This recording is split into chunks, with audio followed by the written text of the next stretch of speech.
గౌరవ రాష్ట్ర ముఖ్యమంత్రి వర్యులు శ్రీ రేవంత్ రెడ్డి గారికి, అట్లాగే గౌరవ రాష్ట్ర మంత్రివర్యులు శ్రీ శ్రీధర్ బాబు గారికి, గౌరవ రాష్ట్ర మంత్రివర్యులు శ్రీ పొంగిలేటి శ్రీనివాస్ రెడ్డి గారికి, గౌరవ రాష్ట్ర మంత్రివర్యులు కోమటిరెడ్డి వెంకటరెడ్డి గారికి, గౌరవ రాష్ట్ర మంత్రివర్యులు డాక్టర్ వివేక్ వెంకటస్వామి గారికి, గౌరవ పార్లమెంట్ సభ్యులు శ్రీ బలరాం నాయక్ గారికి, గౌరవ పార్లమెంట్ సభ్యులు శ్రీ రఘురామ్ రెడ్డి గారికి, సింగరేణి కాలనీస్ పరిసర ప్రాంతాల్లో ఉన్నటువంటి గౌరవ శాసనసభ్యులు అందరికీ, వేదిక మీద ఉన్నటువంటి శాసనసభ్యులందరికీ, అట్లాగే రాష్ట్ర ప్రభుత్వ సలహాదారులకి, ముఖ్యంగా యావత్ సింగరేణి కార్మిక లోకం మొత్తానికి దాదాపు 71,000 మంది పర్మనెంట్ ఎంప్లాయీస్, కాంట్రాక్ట్ ఎంప్లాయీస్తో కలిపి 71,000 మంది ఉన్నారు. వారందరికీ, అట్లాగే సింగరేణి ప్రభుత్వ రంగ సంస్థని జాగ్రత్తగా నడుపుతూ కార్మికుల సంక్షేమం కోసం నిత్యం పనిచేస్తున్నటువంటి సింగరేణి యాజమాన్యానికి, అట్లాగే సింగరేణి సంక్షేమం కోసం నిరంతరం ఆలోచన చేసి ఆకాంక్షించే ప్రజలందరికీ కూడా ముందుగా నా హృదయపూర్వకమైనటువంటి నమస్కారాలు. మీ అందరికీ తెలిసిందే, సింగరేణి కాలనీస్ తెలంగాణ రాష్ట్రానికి ఉన్నటువంటి అతిపెద్ద ప్రభుత్వ రంగ సంస్థ. ఇది తెలంగాణకి ఆత్మ లాంటిది. సింగరేణి కాలనీస్ కేవలం బొగ్గుని ఉత్పత్తి చేసి తద్వారా విద్యుత్కి లేకపోతే ఇతర పరిశ్రమలకి సప్లై చేసేటువంటి సంస్థ మాత్రమే కాదు. సింగరేణి కాలనీస్ బొగ్గు ఉత్పత్తితో పాటు లక్షలాది మంది నిరుద్యోగ యువతీ యువకులకి ఉద్యోగ గనిగా కూడా ఉన్నటువంటి మాట కూడా మనందరికీ తెలిసిందే. 100 సంవత్సరాల పైబడి ఉన్నటువంటి సింగరేణి స్థాపించిన సింగరేణి సంస్థని కాంగ్రెస్ ప్రభుత్వం, రాష్ట్ర ముఖ్యమంత్రి రేవంత్ రెడ్డి గారి నాయకత్వంలో ఉన్నటువంటి ఇందిరమ్మ ప్రభుత్వం, ప్రజాప్రభుత్వం అత్యంత ప్రతిష్టాత్మకమైనటువంటి ప్రభుత్వ రంగ సంస్థగా చూస్తూ దీని అభివృద్ధి కోసం, అట్లాగే దీనిలో పనిచేసే కార్మిక సోదరులు అందరి సంక్షేమం కోసం నిరంతరం ఆలోచన చేస్తూ ముందుకు పోతా ఉన్నాం. అందులో భాగంగానే సింగరేణి కార్మికులకి ఉచిత విద్యుత్ ఇస్తా ఉన్నాం. సింగరేణి కార్మికులకి ఉచిత నివాస గృహాల కేటాయింపు కూడా చేస్తూ ఉన్నాం. ఉద్యోగులకు, వారి తల్లిదండ్రులకు ఉచితంగా సూపర్ స్పెషాలిటీ ఆసుపత్రి సేవల్ని అందిస్తూ ఉన్నాం.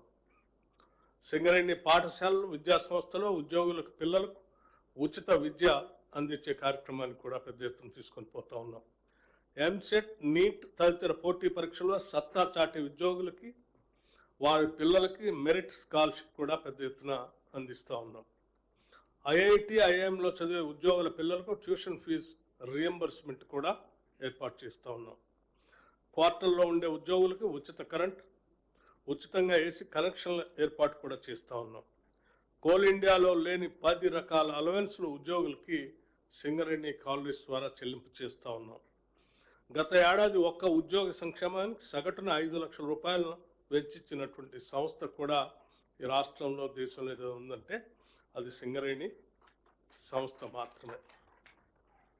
ఇటువంటి సింగరేణి సంస్థకి, సుదీర్ఘమైన చరిత్ర కలిగిన సింగరేణి సంస్థకి ఈరోజు పెద్ద ఎత్తున దీని ఉత్పత్తికి, దీని అభివృద్ధికి దోహదపడుతున్నటువంటి కార్మిక సంక్షేమాన్ని కూడా దృష్టిలో పెట్టుకొని రాష్ట్ర ప్రభుత్వం, సింగరేణి సంస్థ కలిసి ఈరోజు కార్మికుల కోసం పెద్ద ఎత్తున లాభాలని పంచేటువంటి అనౌన్స్మెంట్ కూడా మీ అందరి సమక్షంలో ఈరోజు అనౌన్స్ చేస్తూ ఉన్నాం. ఇందులో భాగంగా సరే, ఈ అనౌన్స్ చేసే ముందు కొన్ని ముఖ్యమైనటువంటి అంశాలు కూడా మీ ద్వారా రాష్ట్ర ప్రజలు కూడా తెలియజెప్పాలనేటువంటి ఆలోచనతో కార్మిక సంఘాలన్నీ కూడా రాష్ట్ర ప్రభుత్వానికి అటు గౌరవ ముఖ్యమంత్రి గారికి, నాకు, మిగతా మంత్రి వర్గ సహచరులకు కూడా కొన్ని రిప్రజెంటేషన్స్ ఇచ్చారు. దాంట్లో ప్రధానమైంది గత ప్రభుత్వ సమయంలో సింగరేణి కాలనీస్కి రావాల్సినటువంటి సింగరేణి కోల్ బ్లాక్స్, అంటే తెలంగాణ ప్రాంతంలో ఉన్నటువంటి coal blocks, Singareni coal blocks మధ్యలో ఉన్నటువంటి coal blocks government of India auction పెడితే ఆ ఆక్షన్లో సింగరేణి కాలనీస్ పార్టిసిపేట్ చేయకుండా చేయటం వలన కొన్ని ప్రైవేటు వ్యక్తుల చేతుల్లోకి 2 సింగరేణి కాలనీకి సంబంధించిన గనులు కూడా వాళ్ళ చేతుల్లో పోయినాయి. దీనివల్ల సింగరేణి అత్యంత ప్రతిష్టాత్మకమైనటువంటి 2 సింగరేణి కోల్ బ్లాక్స్ని కోల్పోవాల్సిన దుస్థితి ఏర్పడింది. కేవలం సింగరేణి కోల్పోవటమే కాదు, ఆనాటి ప్రభుత్వానికి సన్నిహితులుగా ఉన్నటువంటి కొద్దిమంది పెద్ద మనుషుల చేతుల్లోకి ఈ 2 బ్లాకులు కూడా వెళ్ళేటువంటి పరిస్థితులు ఆ రోజు కల్పించారు. తద్వారా ఈరోజు ఆ 2 బ్లాకులు ఇవాళ ప్రైవేట్ వ్యక్తుల చేతుల్లో పోవటం వల్ల మనకి ఆ బ్లాకులు దూరంగా ఉండి పెద్ద ఎత్తున సింగరేణి నష్టపోతా ఉంది. సో కార్మిక సంఘాలు ఈరోజు వచ్చి పెద్ద ఎత్తున రిప్రజెంటేషన్స్, ఆ 2 బ్లాకులు కూడా ఎట్టి పరిస్థితుల్లో సింగరేణి లోకి వచ్చేటట్టుగా ప్రయత్నం చేసి ప్రభుత్వం వాటి తీసుకొచ్చేటువంటి కార్యక్రమాలు చేపట్టవలసిందిగా వారి రిప్రజెంటేషన్స్ కూడా ఇవ్వటం జరిగింది. యాజమాన్యం కూడా ఈరోజు అందులో కోల్ పెద్ద ఎత్తున అందుబాటులోకి వచ్చే అవకాశం ఉంది కాబట్టి ఆ 2 బ్లాకులు ఎట్టి పరిస్థితుల్లో పోనీయకుండా మనం తెచ్చుకోవాలని యాజమాన్యం కూడా ఆలోచన చేస్తూ ఉంది. యాజమాన్య ఆలోచన, బోర్డు ఆలోచనల్ని ఇటు సింగరేణి కార్మికులు అడిగినటువంటి దాన్ని రెండింటిని కూడా దృష్టిలో పెట్టుకొని ప్రభుత్వం కూడా సీరియస్గా ఇది రాష్ట్ర ప్రజలకి సింగరేణి సంస్థకు ఉపయోగపడే కార్యక్రమం కాబట్టి ఆ 2 బ్లాకులను కూడా ఉన్నటువంటి సింగరేణి కాలనీస్లోకి భాగస్వామ్యం కావటానికి ఉన్న మార్గాలన్నింటినీ ఎతికి ఆ మార్గాలని అన్వేషించి ఎట్టి పరిస్థితుల్లో ఆ బ్లాకులు తెచ్చుకునే కార్యక్రమాలు చేపట్టాలని చెప్పి ప్రభుత్వం ఆలోచన చేస్తూ ఉంది. తప్పనిసరిగా దీనికి సంబంధించి కేంద్ర ప్రభుత్వానికి కూడా మేము ఇప్పటికే గతంలో రిప్రజెంట్ చేశాం, భవిష్యత్తులో కూడా రిప్రజెంట్ చేసి వాటి తెచ్చేటువంటి కార్యక్రమానికి మార్గాన్ని సుగమం చేయటం కోసం ఆ ప్రయత్నం అంతా చేస్తామని సింగరేణి కార్మిక సోదరులందరికీ ఈ సందర్భంగా మనం చేస్తూ ఉన్నాం. అట్లాగే సింగరేణి కేవలం కోల్ బ్లాక్స్ మైనింగ్ ఒకటే కాకుండా సింగరేణి సంస్థకు ఉన్నటువంటి మైనింగ్ ఎక్స్పర్టైజ్ని వాడుకొని ఈరోజు దేశంలో కానీ ప్రపంచంలో కానీ క్రిటికల్ మినరల్స్కి పెద్ద ఎత్తున డిమాండ్ ఉంది కాబట్టి ఆ క్రిటికల్ మినరల్స్ కోసం భారతదేశం కూడా ఒక ప్రయారిటీ అంగంగా తీసుకొని ముందుకు పోతా ఉంది కాబట్టి అత్యంత ఎక్స్పర్టైజ్ మైనింగ్ యాక్టివిటీస్లో ఉన్నటువంటి సింగరేణి కాలనీస్ ఈ క్రిటికల్ మినరల్స్ మైనింగ్లో కూడా విస్తరింపచేసే విధంగా ముందుకు పోవాలని, అట్లాగే కేవలం కోల్ బ్లాక్సే కాకుండా ఇతరత్ర ఆయా రాష్ట్రాలు ఎక్కడెక్కడైతే టెండర్స్ పిలుస్తున్నాయో ఆ టెండర్స్లో కూడా పాల్గొని కోల్తో పాటు మిగతా మినరల్స్ యాక్టివిటీస్లో కూడా పాల్గొని ఈ సింగరేణి కాలనీస్ని పెద్ద ఎత్తున విస్తరింప చేయాలనేటువంటి ఆలోచన కార్మిక లోకం బోర్డు కూడా అడుగుతూ ఉంది కాబట్టి రాష్ట్ర ప్రభుత్వం కూడా దీనికి సంబంధించి ఒక విధానపరమైన నిర్ణయం తీసుకొని బోర్డుకు కూడా తగు సూచనలు చేయడం జరిగింది. ఇప్పటికే పక్క రాష్ట్రం అయినటువంటి కర్ణాటకలో కేంద్ర ప్రభుత్వం అక్కడ ఉన్నటువంటి కాపర్ గోల్డ్ మైన్స్ సంబంధించి టెండర్స్ పిలిస్తే సింగరేణి సంస్థ అందులో పార్టిసిపేట్ చేయటం వల్ల సింగరేణి సంస్థ 35.7% లో భవిష్యత్తులో ఆ కాపర్ గోల్డ్ మైన్ సంబంధించి మైనింగ్ ఎవరికైతే ఆక్షన్లో వస్తుందో ఆ ఆక్షన్లో పొందినటువంటి వాళ్ళు ఆ మైనింగ్ చేసినంత కాలం సింగరేణికి ఆ రేషియో చెల్లించే విధంగా ఆ టెండర్లో పార్టిసిపేట్ చేయటం, సింగరేణి దాన్ని పొందటం కూడా జరిగిందని చెప్పి మీ అందరికీ నేను మనవి చేస్తా ఉన్నాను. ఇది ఒక మైల్ స్టోన్. అట్లాగే ఈ క్రిటికల్ మినరల్స్ సంబంధించి మనకి ప్రపంచవ్యాప్తంగా ఎక్కడెక్కడైతే క్రిటికల్ మినరల్స్ దొరుకుతున్నాయో వాటన్నిటిని స్టడీ చేసి సింగరేణి కాలనీస్కి అందించడం కోసం ఇప్పటికే కన్సల్టెంట్స్ కూడా నియమించుకోవడం జరిగింది. దానికి సంబంధించి పీడబ్ల్యూసి ప్రైస్ వాటర్ కూపర్ అట్లా కేపీఎంజీ సంస్థకు సంబంధించిన వాళ్ళని కన్సల్టెంట్స్గా నియమించడం జరిగింది. ఇవన్నీ కూడా రాష్ట్రానికి తలమానికంగా ఉన్నటువంటి సింగరేణి సంస్థని భవిష్యత్తులో రెపరెపలాడేటట్టుగా చేయటం ఒకటే కాకుండా సింగరేణి జెండాని, సింగరేణి అనేది అతిపెద్ద ఒక ఖనిజ సంపద సృష్టించేటువంటి ఒక వ్యవస్థని తెలంగాణ రాష్ట్రానికి తలమానికంగా నిలబెట్టాలనేది రాష్ట్ర ప్రభుత్వం యొక్క ఆలోచన, ఆశ. దాంట్లో భాగంగానే ఈ కార్యక్రమాలన్నీ రాష్ట్ర ప్రభుత్వం కేబినెట్ మొత్తం కూడా ఆలోచన చేసి నిర్ణయం తీసుకుందని చెప్పి మీ అందరికీ తెలియజేస్తూ, ఈ సందర్భంగా కార్మిక సోదరులందరూ కూడా దసరా పండుగ సందర్భంగా ప్రతి సంవత్సరం సింగరేణి కాలనీస్ నుంచి అనౌన్స్ చేసేటువంటి లాభాలకు సంబంధించినటువంటి వాళ్ళ ప్రాఫిట్ గురించి అనౌన్స్మెంట్ కార్యక్రమం మీ అందరి సమక్షంలో చేయటానికి చాలా సంతోషిస్తూ ఉన్నాం. ఇప్పటికీ ప్రాఫిట్ ఆఫ్టర్ ట్యాక్స్ సింగరేణి కాలనీకి సంబంధించి 6,394 కోట్లుగా, అట్లాగే సింగరేణి వ్యవస్థని విస్తరింపజేయడానికి ఇన్వెస్ట్మెంట్ కోసం 4,034 కోట్లుగా, పోను మిగిలినటువంటి 2,360 కోట్లని ప్రాఫిట్ గా మిగిలినటువంటి ఈ 2,360 కోట్లని సింగరేణి కార్మికులకి పంచే కార్యక్రమాన్ని దాదాపు దాంట్లో భాగంగా 34%ని 2,360 కోట్లకు 34%ని ఈరోజు చాలా సంతోషంగా రాష్ట్ర ప్రభుత్వం సింగరేణి సంస్థ తరఫున ప్రకటన చేస్తూ ఉన్నాం.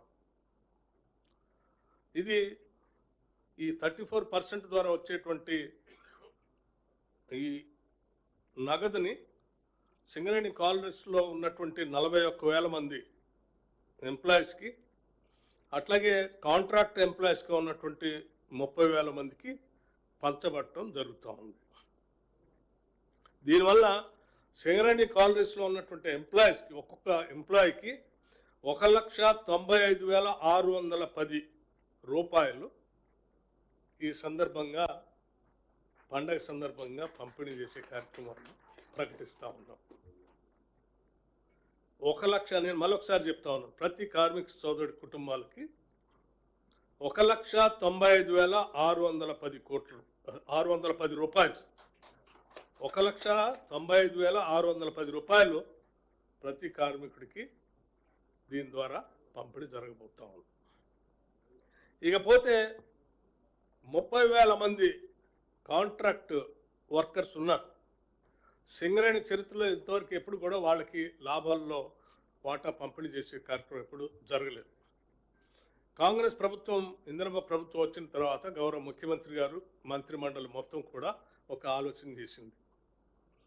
కార్మిక సోదరులు కాంట్రాక్ట్ లేబర్ అయినప్పుడు కూడా వాళ్ళకు కూడా ఎంతో కొంత మనం ఈ లాభాల్లో పండుగ సందర్భంగా చేయాలనేటువంటి ఆలోచనతో వాళ్ళకు కూడా ప్రాఫిట్ షేర్ని దాదాపు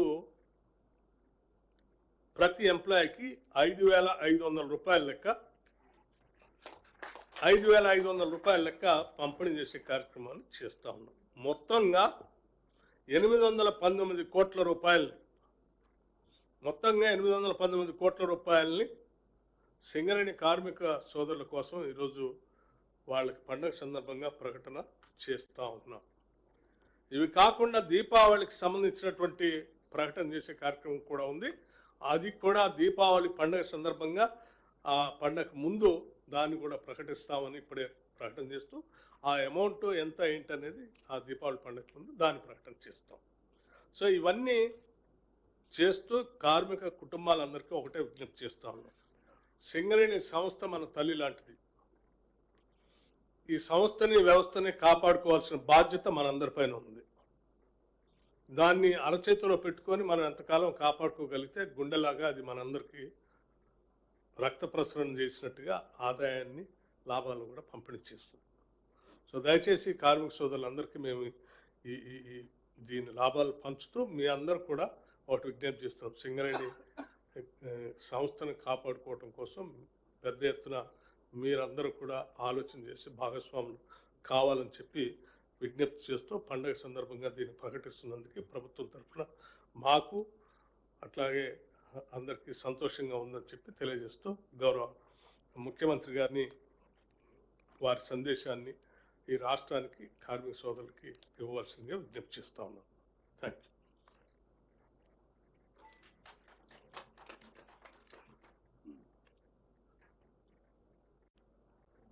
సింగరేణి కార్మికుల లాభాల వాటాలలో బోనస్ను ప్రకటించడానికి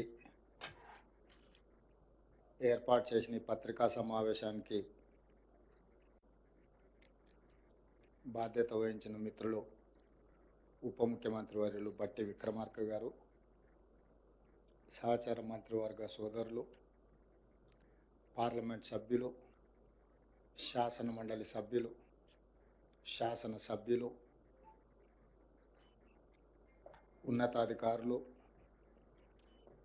సింగరేణి కార్మికులకు, పాత్రికేయ మిత్రులందరికీ కూడా నా దసరా శుభాకాంక్ష. మనందరికీ తెలుసు, తెలంగాణ రాష్ట్ర సాధన ప్రక్రియలో సింగరేణి కార్మికుల యొక్క త్యాగము, వారి శ్రమ చరిత్ర ఎప్పటికీ మరవదు. ఆనాడు తెలంగాణ ఉద్యమం ఉధృతంగా సాగుతున్న సమయంలో రాష్ట్ర ఏర్పాటు ఆలస్యం అవుతుంది అని చర్చలు జరుగుతున్న సందర్భంలో బొగ్గు ఉత్పత్తి మొత్తాన్ని స్తంభింపజేసి ఆనాటి ప్రభుత్వాల మీద ఒత్తిడి తీసుకొచ్చి తెలంగాణ రాష్ట్ర సాధన ప్రక్రియలో సింగరేణి కార్మికులు ఒక ప్రత్యేకమైన పాత్ర పోషించారు. దాన్ని మా ప్రభుత్వం, మా పార్టీ ఎప్పుడూ వారి యొక్క భాగస్వామ్యాన్ని గుర్తిస్తూనే ఉంటుంది. అదేవిధంగా గోదావరి పరివాహక ప్రాంతంలో ఉన్న సింగరేణి బొగ్గు గనులు ఈ దేశానికి, జాతికే వెలుగులను అందిస్తున్నాయి. ఈ దేశంలో వెలుగులు విరజల్లుతున్నాయి అని అంటే సింగరేణి కార్మికుల యొక్క శ్రమ, మీరు ఉత్పత్తి చేసిన బొగ్గు ఈనాడు దేశానికి వెలుగులు ఇవ్వడమే కాదు, ఈనాడు పరిశ్రమలను నడిపించి ఆ పరిశ్రమలను లాభసాటి బాటలో నడిపించడంలో కూడా సింగరేణి కార్మికులు ప్రత్యేకమైన పాత్ర పోషిస్తున్నారు. మరి నిరంతరం కష్టపడి ఈ జాతీయ ఆదాయంలో, రాష్ట్ర ఆదాయంలో అత్యంత కీలక పాత్ర పోషిస్తున్న కార్మికులకు ఆ సంస్థకు వచ్చిన లాభాలలో భాగస్వాములను చేయాలని, వాళ్ళకు వాటాలు పంచాలని, ఒకనాడు సింగరేణి సంస్థ నష్టాలలో కూరుకుపోయి మూతపడుతుంది అనుకున్న సందర్భంలో కాకా వెంకటస్వామి గారు కేంద్ర ప్రభుత్వంతో సంప్రదించి ఆనాడు ఈ సంస్థను ఆదుకోవడానికి అవసరమైన చర్యలను అన్నిటిని కూడా చేపట్టింది. ఆ తర్వాత సింగరేణి సంస్థ వెనక్కి తిరిగి చూడకుండా లాభాల బాటలో నడుస్తూ ఉంది. ఆ వచ్చిన లాభాలలో శ్రమశక్తిని నమ్ముకున్న కార్మికులకు వాటాలు పంచాలని మన ప్రభుత్వం నిర్ణయం తీసుకొని ఈరోజు మిత్రులు బట్టి విక్రమార్క గారు ఒక మంచి ఆలోచనతోటి కార్మికులను అభినందిస్తూనే, కార్మికులకు బోనస్లు పంచుతూనే, భవిష్యత్ పెట్టుబడులకు కూడా ప్రణాళిక, భవిష్యత్ తరాలకు సింగరేణి సంస్థను అందించాలంటే భవిష్యత్ ప్రణాళికలు ఉండాలి, సంస్థ విస్తరించాలి, వివిధ రూపాలలో కార్పొరేట్ కంపెనీలతో పోటీ పడే విధంగా ఈ సంస్థను బలోపేతం చేయడానికి ఎన్నో చర్యలను వారు చేపడుతున్నారు. అందులో భాగంగానే లాభాలు 6,394 కోట్లు 2024-25 సంవత్సరానికి లాభాలు వస్తే అందులో కార్మికులకు పంచడానికి దాదాపుగా వారు 4,034 కోట్ల రూపాయలు ఈరోజు వారికి కేటాయించడానికి ముందుకు వచ్చిండ్రు. అదేవిధంగా భవిష్యత్ పెట్టుబడుల కోసం కూడా 2,360 కోట్ల రూపాయలు వీటిని కూడా వారు ఈరోజు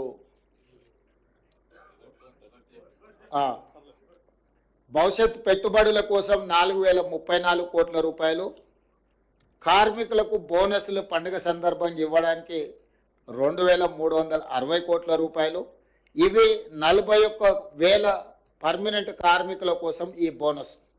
అదేవిధంగా సింగరేణిలో ఉన్న కాంట్రాక్ట్ కార్మికులకు కూడా పండుగ సందర్భంగా మిగతా కార్మికులకు బోనస్ వచ్చి, వీళ్లకు బోనస్ లేకపోతే వాళ్ళు మనసు చిన్నపుచ్చుకుంటారని ఆలోచన చేసి మొట్టమొదటిసారి పోయిన సంవత్సరం భారతదేశంలోనే మొదటిసారి ప్రతి కార్మిక కుటుంబానికి 5,000 రూపాయల బోనస్ ఇవ్వాలని పోయిన సంవత్సరం నిర్ణయం తీసుకోవడం జరిగింది మొట్టమొదటిసారి. ఈసారి 5,500కు పెంచి 30,000 మంది కార్మికులకు దాదాపుగా 819 కోట్ల రూపాయలు ఈ కాంట్రాక్టు కార్మికులకు కూడా ఈ పండుగ సందర్భంగా బోనస్ ఇవ్వాలని మా ప్రభుత్వం నిర్ణయం తీసుకున్నది. అందుకే ఈరోజు సింగరేణి కార్మికులకు మనస్ఫూర్తిగా శుభాకాంక్షలు తెలియజేస్తూ, దసరా మీరు ఉత్సాహంగా జరుపుకోవాలి.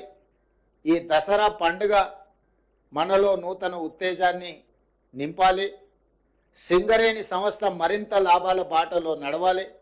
సింగరేణి సంస్థ కార్పొరేట్ కంపెనీలతో కూడా పోటీ పడి ఈరోజు తలెత్తుకునే విధంగా ఈ సంస్థను నడిపించాలన్న ఆలోచనతోటి ఈరోజు ఈ లాభాలను కార్మికులకు పంచడమే కాకుండా లాభాలలో నుంచి కొంత భవిష్యత్తు పెట్టుబడులకు కూడా ఒక ప్రణాళికబద్ధంగా ముందుకు వెళ్తున్నది. దీనికి సంబంధించి మా డిప్యూటీ సీఎం గారు కార్మిక సంస్థలతో మాట్లాడి భవిష్యత్తు విస్తరణ ఏ విధంగా ఉండాలి, గతంలో ప్రభుత్వం నామినేషన్ బేసిస్ మీద మైన్లు ఇవ్వడానికి వీల్లేదు, మేము అన్ని టెండర్లు పిలుస్తామని కేంద్ర ప్రభుత్వం నిర్ణయం తీసుకొని సింగరేణి ప్రాంతంలో 2 గనులను ప్రైవేటు సంస్థలకు కట్టబెట్టడం జరిగింది. ఆనాడు సింగరేణి కార్మికులు ఆనాటి ప్రభుత్వం టెండర్లలో మేము పాల్గొనము అని చెప్పి నిర్ణయం తీసుకోవడం వల్ల మనం ఏ టెండర్లు కూడా కాంపీట్ చేయలేకపోయినాం. ఆ తర్వాత కార్మిక సంఘాలను పిలిచి ఈ విధంగా మనం టెండర్లలో పాల్గొనకుండా మనం పోటీలో లేకుండా పోతే ప్రైవేట్ సంస్థలకు లాభం చేకూర్చిన వాళ్ళం అవుతాం. భవిష్యత్తులో మనం ఈ టెండర్లు కూడా పాల్గొనాలి. మనం కూడా పోటీలో గనులను సాధించడం ద్వారా సింగరేణి సంస్థను విస్తరించుకోవాలనే నిర్ణయం కూడా జరిగింది. ఈ మధ్యకాలంలో కార్మిక యాజమాన్యాలు నా దగ్గరకు వచ్చి ప్రైవేటు వ్యక్తులకు కట్టబెట్టిన ఈ గనులను కూడా మీరే సింగరేణి సంస్థనే బొగ్గు వెలికి తీసే కార్యక్రమాలను కూడా చేపట్టడానికి ఏం అవకాశాలు ఉన్నాయో వాటిని కూడా పరిశీలించండి అని చెప్పి వాళ్ళు రిప్రజెంట్ చేసింది. దాంతో నేను ఉప ముఖ్యమంత్రి గారికి సూచన చేసిన, దీన్ని ఏ రకంగా ముందుకు వెళ్ళాలి, కేంద్ర ప్రభుత్వం ప్రైవేట్ సంస్థలకు ఇచ్చిన టెండర్లను రద్దు చేసి సరాసరి సింగరేణికి కేటాయిస్తుందా, అవసరం అనుకుంటే వాళ్ళు వేసిన టెండర్ కంటే కూడా కొంచెం ఏమైనా మనం ఎక్కువ ఇస్తే కేంద్ర ప్రభుత్వం ముందుకు వస్తుందా, లేదా ఇతర మార్గాలు ఏమున్నాయో కూడా పరిశీలించమని చెప్పిన. ఏదేమైనా సింగరేణి గనుల ప్రాంతంలో ప్రైవేటు సంస్థలు ఎక్కువగా వాళ్ళ ప్రాతినిధ్యం పెరుగుకుంటూ పోతే ఏదో ఒక సందర్భంలో సింగరేణి మనుగడకే సమస్యగా మారుతుంది. అందుకే ఈరోజు ఆ సమస్యని కూడా పరిష్కరించుకోవాలి. కార్మికుల సంక్షేమం కోసం, కార్మికుల యొక్క అభివృద్ధి కోసం, ఆ వచ్చిన లాభాలలో కార్మికులను భాగస్వాములను చేయాలన్న ఆలోచనతోని మా ప్రభుత్వం ముందుకు వెళ్తుంది. భవిష్యత్తులో కూడా కార్మికులను ఆదుకోవడమే కాకుండా అన్ని రకాలుగా వారి సమస్యలను పరిష్కరించడానికి ప్రభుత్వం ఎల్లవేళలా సిద్ధంగా ఉంది. ఈ రోజు మేము ఒక నెంబర్ అనుకొని బోనస్ ప్రకటిద్దాం అనుకున్నాం.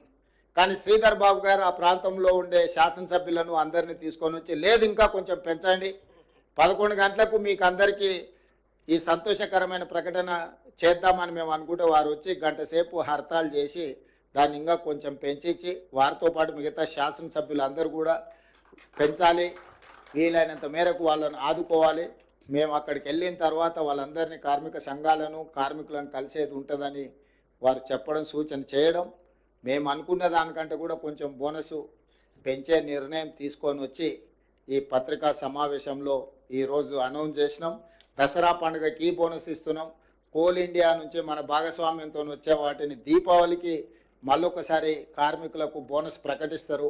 వాటి వివరాలను కూడా కేంద్ర ప్రభుత్వంతో సంప్రదించి బట్టి విక్రమార్క గారు ఆ శాఖ దీన్ని పూర్తి స్థాయిలో పరిగణలోకి తీసుకొని కార్మికుల యొక్క సంక్షేమం కోసం, కార్మికుల యొక్క అభివృద్ధి కోసం, కార్మికుల యొక్క భవిష్యత్ ప్రణాళిక కోసం ఈ ప్రభుత్వం పనిచేస్తుందని తెలియజేయడానికి సంతోషం వ్యక్తం చేస్తున్నాను.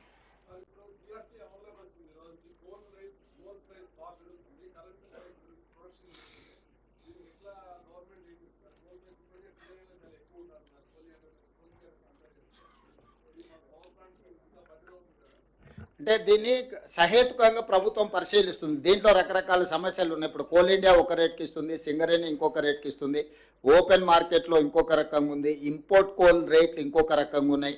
వీటన్నిటిని కూడా అంచనా వేసుకొని ప్రపంచంతో పోటీ పడే విధంగానే సింగరేణిని తీర్చిదిద్దుకోవాలి. ఇప్పుడేం రిజర్వ్డ్ మినరల్స్ లేవు, ఓపెన్ మార్కెట్ ఇది. ఓపెన్ మార్కెట్లో ఓపెన్గా మనం కాంపీట్ చేయాల్సిందే. ఈ రోజు నువ్వు ధర ఎక్కువ చెప్తే పక్క షాప్కి పోయి కొనుక్కుంటారు. ఇప్పుడు మీరు రోజు దసరా పండుగ ఉంది, షాపింగ్ పోతారు. షాపింగ్ పోయినప్పుడు ఈ షాప్లో 100 రూపాయలు ఉంటే సేమ్ వస్తువు పక్క షాప్లో 80 రూపాయలకి ఇస్తే మీరు ఏది ప్రాధాన్యత ఇస్తారు? అట్లానే ఈరోజు మా సింగరేణి సంస్థ కూడా ప్రపంచంతో పోటీ పడుతుంది. మేము శ్రమని ఇంకా ఎక్కువగా కష్టపడతాం తప్పితే మేము ఆయాచిత లబ్ధి కోసం మేము ఆలోచన చేయం. మీరు చెప్పే జిఎస్టీ కావచ్చు, లేకపోతే కోల్ ఇండియాతో కాంపిటీషన్ కావచ్చు, లేకపోతే private coal mines in India, import coal, వీటన్నిటిని కూడా ఒక అంచనా వేసుకొని దాని ఒక ప్రణాళిక ప్రకారంగా ముందుకు వెళ్తాము. దానికోసం కూడా ఇంతకుముందు మేము మాట్లాడుకున్నప్పుడు మంత్రులందరితో మాట్లాడతా అని ఉప ముఖ్యమంత్రి గారు చెప్పారు. ఆ ప్రాంత శాసనసభ్యులు, సింగరేణి కార్మిక సంఘాలతో కూడా చర్చించాలి. ప్రభుత్వం హడావిడిగా 4 గోడల మధ్యలో తీసుకునే నిర్ణయం కాదు ఇది. ఇది బావుల దగ్గర పోయి కూర్చొని కార్మికులతో మాట్లాడాలి. ఇది వాళ్ళ భవిష్యత్తు. 1 మనుగడ సాధించాలి, 2 లాభాల బాటలో నడవాలి, 3 ప్రపంచంతో పోటీ పడాలి. ఈ మూడింటిని కూడా ఒక ప్రణాళికబద్ధంగా కార్యాచరణ తీసుకోకపోతే ఏదో ఒక దగ్గర ఇబ్బంది వస్తుంది. కాబట్టి దీనికి సంబంధించి కార్మికులు, కార్మిక సంఘాలు, ఆ ప్రాంత ప్రజాప్రతినిధులు, మంత్రులు, ప్రభుత్వం కూర్చొని చర్చించుకొని ఒక పకడ్బందీ ప్రణాళికతో ముందుకు వస్తుంది. తప్పకుండా ఇప్పుడు మీరు వేసిన ప్రశ్నకు సంబంధించిన చర్యలన్నిటిని కూడా ప్రభుత్వం పరిగణలోకి తీసుకొని నిర్ణయం తీసుకుంటుంది.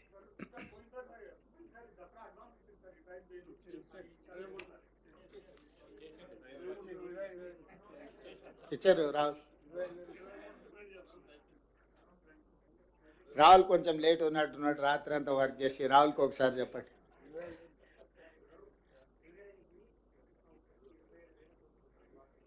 అవును,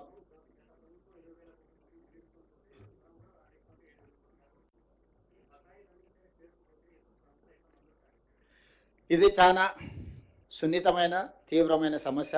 దీన్ని పరిష్కరించడానికి ఆలోచన చేస్తున్నాం. తప్పకుండా దీనివల్ల విద్యుత్ సంస్థలు కూడా దెబ్బతినే పరిస్థితి వచ్చింది. ఒక పక్కన సింగరేణి సంస్థకు విద్యుత్ సంస్థ చెల్లించాల్సింది పెండింగ్ ఉంది. విద్యుత్ సంస్థలకు ప్రభుత్వం అందిస్తున్న క్రాస్ సబ్సిడీ కూడా కొంత పెండింగ్ ఉంది. ఇవన్నీ జిగ్జాగ్ అయిపోయినాయి. కోడి ముందా గుడ్డు ముందా అని అంటే చెప్పలేని పరిస్థితి ఎట్లుందో. ఈరోజు సింగరేణి సంస్థ, విద్యుత్ సంస్థలు ఈ 2 చాలా ఇబ్బందులను ఎదుర్కొంటున్నాయి, బకాయిలు పెరిగిపోతున్నాయి. ఈ రెండింటిని పరిష్కరించాల్సిన బాధ్యత ప్రభుత్వానిదే. క్రాస్ సబ్సిడీ కింద నిధులు కేటాయించాల్సిన బాధ్యత ప్రభుత్వానిదే. ఏమైనా 1 రూపాయి 1 పైసా పెంచుదామంటే కూడా మీరందరూ అట్లా కుదరదని మీరు బల్లగుద్ది వాదిస్తున్నారు.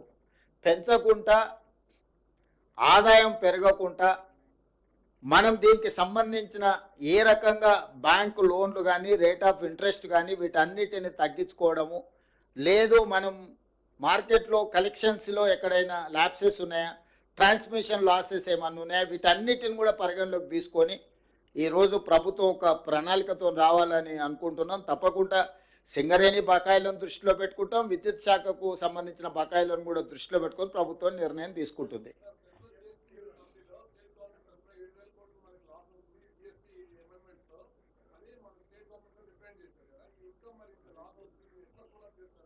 అందుకే క్రాస్ సబ్సిడీ అడిగినాం గవర్నమెంట్ ఆఫ్ ఇండియాను. ఎప్పుడైతే చట్టం తెచ్చిండ్రో మొదటి 5 సంవత్సరాలు 14% ఆదాయం లేకపోతే ఆ గ్యాప్ను ఫిలప్ చేస్తాం, వయబుల్ గ్యాప్ ఫండ్ ఇస్తామని చెప్పి కేంద్ర ప్రభుత్వం ఆనాడు చెప్పింది.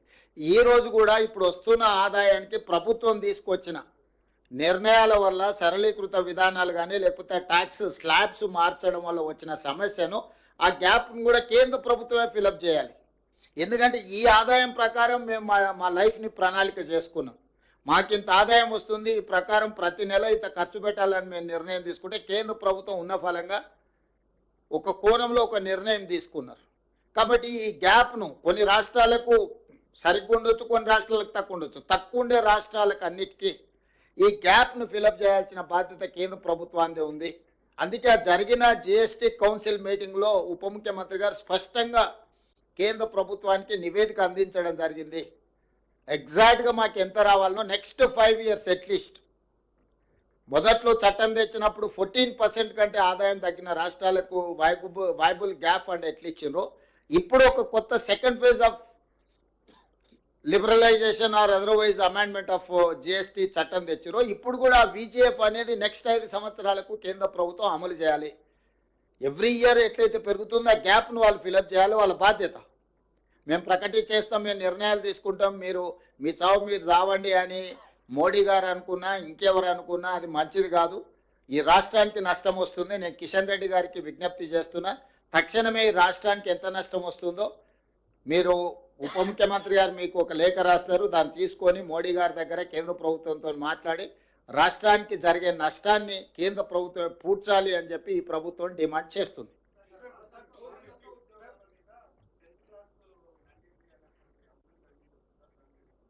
అది సంస్థ చర్చించి నిర్ణయం తీసుకుంటుంది. దాని డీటెయిల్స్ వచ్చిన తర్వాత ఒకసారి ఫర్మ్ ఒపీనియన్కి వచ్చిన తర్వాత నేను చెప్తా.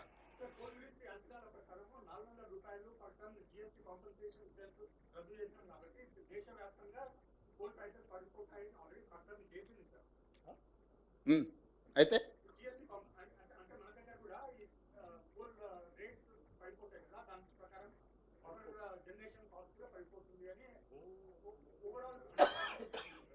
పవర్ జనరేషన్ కాస్ట్ ఏం పడదు. నువ్వు పర్చేజ్ ఇప్పుడు నువ్వు చెప్పిన ప్రకారం సింగరేణి అంత మందం తగ్గించుకోవాలని సూచన చేస్తున్నావా?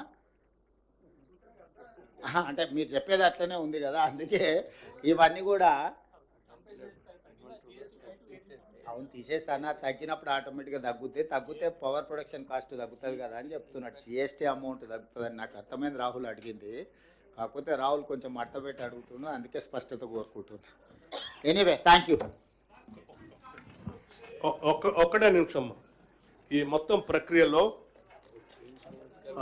రాష్ట్ర సింగరేణి యాజమాన్యము రాష్ట్ర ప్రభుత్వం చేసే ఈ ప్రక్రియలో లాభాలు పంపిణీ చేసే ప్రక్రియలో సింగరేణి కార్మిక సంఘాలు రికగ్నైజ్ యూనియన్ ఐఎన్టీయూసీ మిగతా సంఘాలు అందరూ కలిసి కూర్చొని సహకరించినందుకు వారికి కూడా రాష్ట్ర ప్రభుత్వం తరఫున ప్రత్యేకంగా ధన్యవాదాలు తెలియజేస్తా ఉన్నాం.